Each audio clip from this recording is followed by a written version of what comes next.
Oke, selamat datang teman-teman. Terima kasih meluangkan waktunya untuk bergabung. Ini gua record, aku udah WS sih, oke. Ini gua record, ntar gua upload di YouTube ya. Setuju kan teman-teman kan? Atau ada yang nggak berkenan, misalkan nama gua tolong disensor gitu. Boleh ya? Nanti disampaikan ya. Itu. Saya 2008 itu baru mulai belajar Hmm. saham.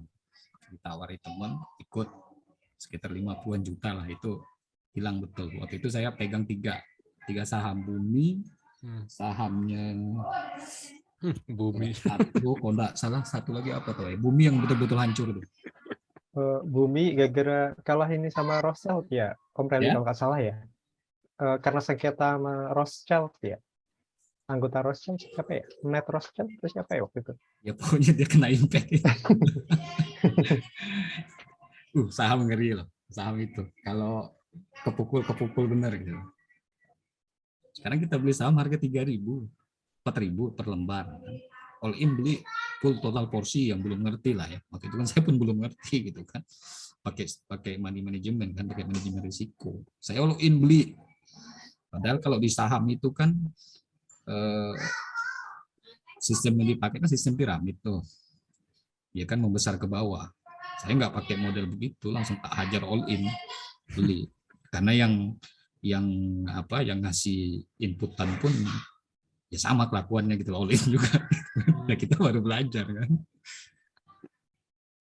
2 bulan langsung bisa 40%. Wah, ini sih sedang cepat kaya nih. Nah, waktu udah lama masuk bulan keempat, kalau tidak salah waktu itu sekitar bulan April atau bulan Juni. Itu yang khas betul. 4.000 saham Bumi tinggal 100 rupiah. Kayak kasusnya Luna itu. Tapi sekarang Bumi udah rekor. Masih di bawah ya. Udah jadi saham gorengan sih itu. Nah iya. Makanya kalau saham tadi itu nggak ngerti permainan itu habis. Itu saya mulai masuk lagi ke saham itu kan habis 2008 belum terlalu maksimal lah. Terus saya masuk lagi di saham itu 2017. 2017 1 tahun, 2008 tuh 1,5 tahun lah. Itu profitnya hampir 1000% di saham 2018. 2018 akhir kenal orang diajak main forex, 2019 amblas semua. Hype semua. Dana di saham raib, aset habis. Sampai rumah pun dititipin di bank. Kalau cerita pahit-pahitnya trading ini ya udah ngerasa gimana pahit betul. Malah saya sampai hari ini masih di cover semua.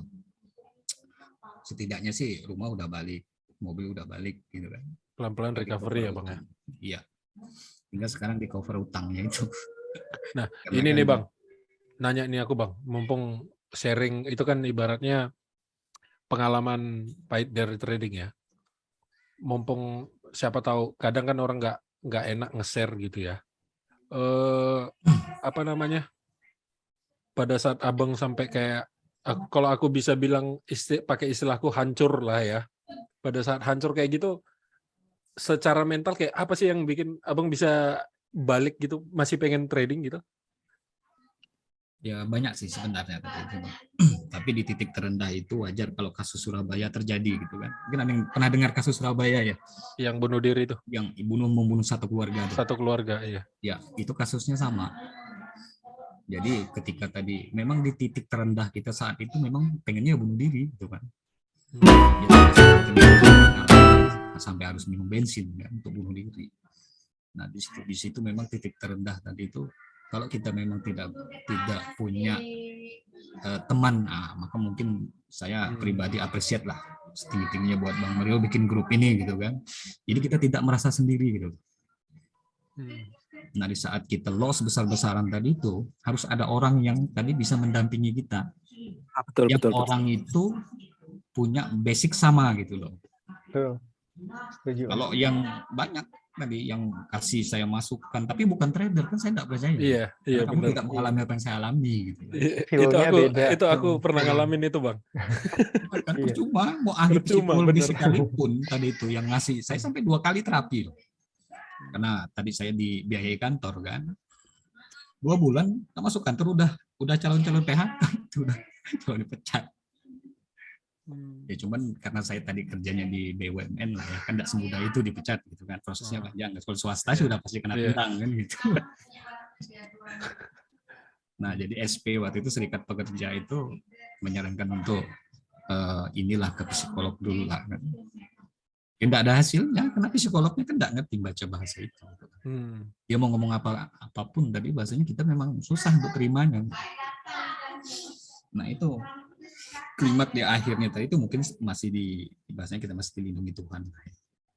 Saya ketemu di warung kopi itu mantan traders gitu kan, yang memang hancur-hancuran juga gitu kan. Tetapi dia pulih, mencoba lagi, berhenti gitu. Nah dia cuma targetnya recover aja. Recovery aja. Udah berhenti, dia tidak melanjutin. Nah saya ketemu seiring dengan dia seperti itu, dia membangkitkan motivasi. Makanya tadi dia bilang itu, selama kita trading tidak punya tujuan, kata dia bilang, tidak punya target, maka kita bukan trading, kita tetap berjudi itu. Selama kamu punya mindset judi, dia bilang, bukan mindset bisnis, kamu tidak akan pernah maju. Seperti itu aja sih. Jadi target dia itu balikin modal, berhenti. Sekarang buka usaha kan, kontraktor.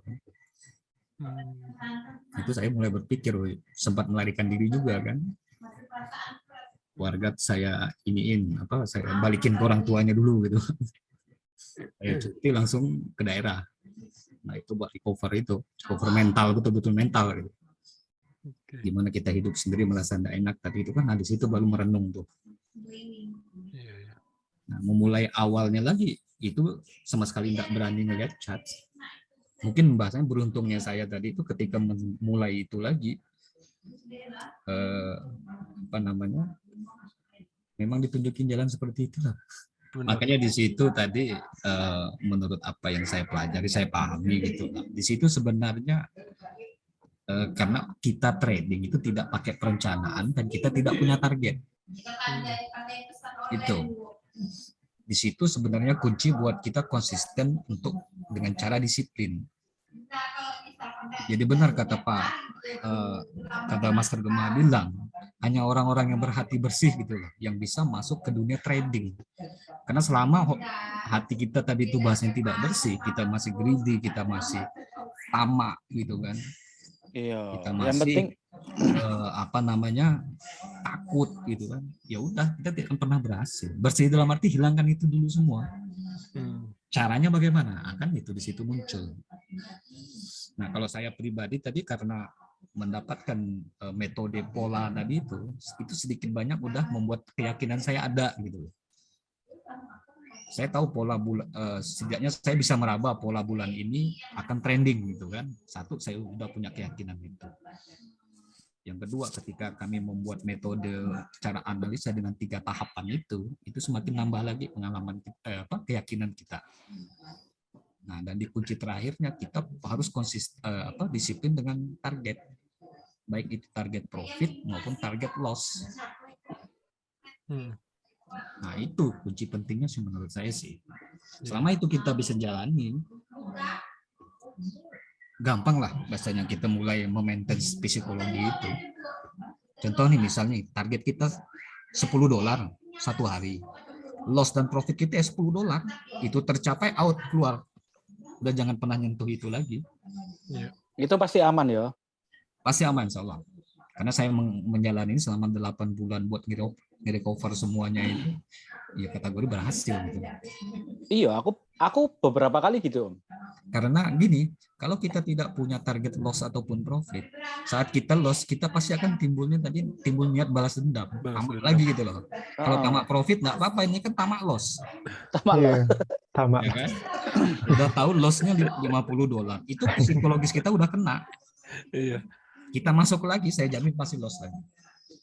Iya, Karena benar. kita trading kan udah tidak berdasarkan plan kan, tidak berdasarkan manajemen lagi. Paling kita cuma ngeliatin candle ini berharap bisa dibales nih. Udah Biasanya nggak ngalamin seperti itu. ngebatasin resiko lagi. Oke lah. Apa sih? Nanti gua share belum ya. belum jadi sih, forecastku belum jadi, paling besok lah. Nanti gua share ya semuanya teman-teman ya, hasil pembahasan malam ini, sore menjelang malam sampai malam ini. Kalau untuk Nasdaq tadi mungkin ada sedikit perbedaan perspektif, tapi bolehlah nanti gue coba buat nyusun trading plan hasil pembahasan tadi itu yang mewakili kedua perspektif gitulah ya. Oke? Ya. Ini izin off ya teman. Ya sama gue juga sebenarnya pengen off karena udah waktunya jam makan malam juga sih. Oke, Win. Oke. Makasih ya Win ya. Makasih semuanya. Makasih Kurniawan, Gilang, Teh Mela, Om Jun juga tuh dari awal setia menemani sampai sekarang.